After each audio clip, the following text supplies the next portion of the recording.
یہ کہانی ہے حضرت سلیمان علیہ السلام کی اور جنات کے اس فریب کی۔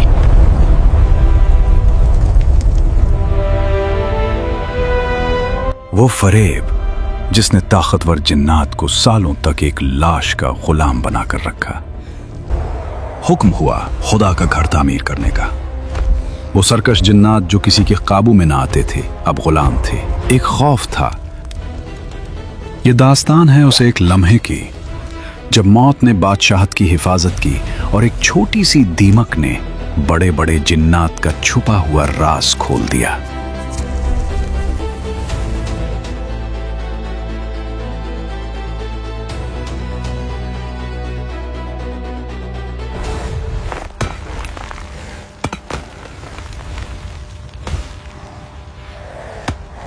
میرا جسم اب اور برداشت نہیں کر سکتا۔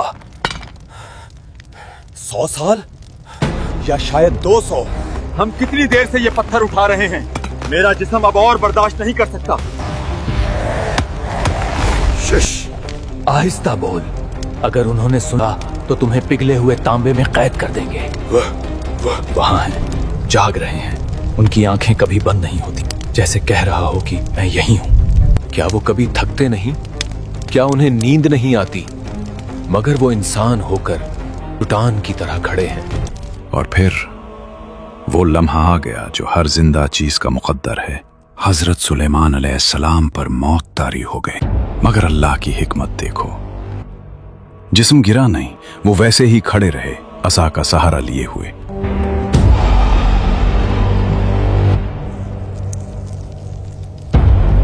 ایک طرف وہ جنات تھے جو خود کو غیب دان کہتے تھے، پہاڑ توڑ رہے تھے، اور دوسری طرف اللہ کا ایک چھوٹا سا سپاہی، ایک معمولی کیڑا اس بادشاہ کی لاٹھی کو کھا رہا تھا جس کے سہارے جنات کی غلامی ٹکی ہوئی تھی۔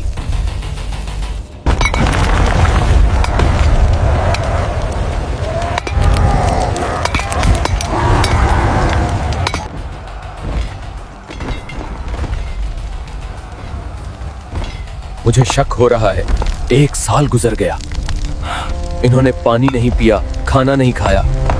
کیا تم پاگل ہو گئے ہو؟ یہ ان کا امتحان ہے، وہ دیکھنا چاہتے ہیں کہ کون کام روکنے کی جرات کرتا ہے۔ جو روکا وہ ختم، کام کرو۔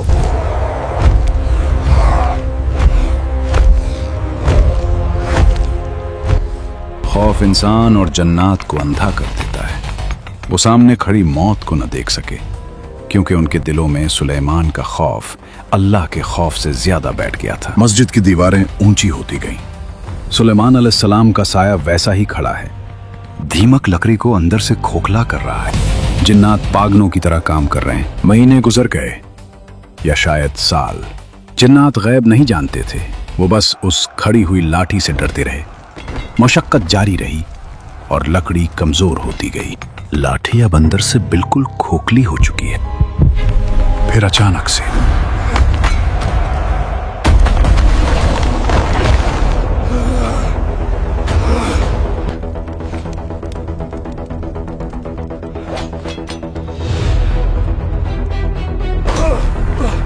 گر گئے۔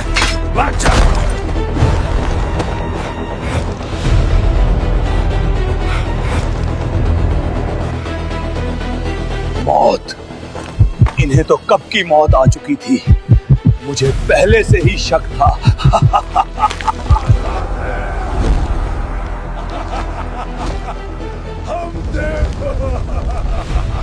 ہم آزاد ہیں، ہم بے وقوف تھے، ہم ایک مردہ جسم سے ڈرتے رہے۔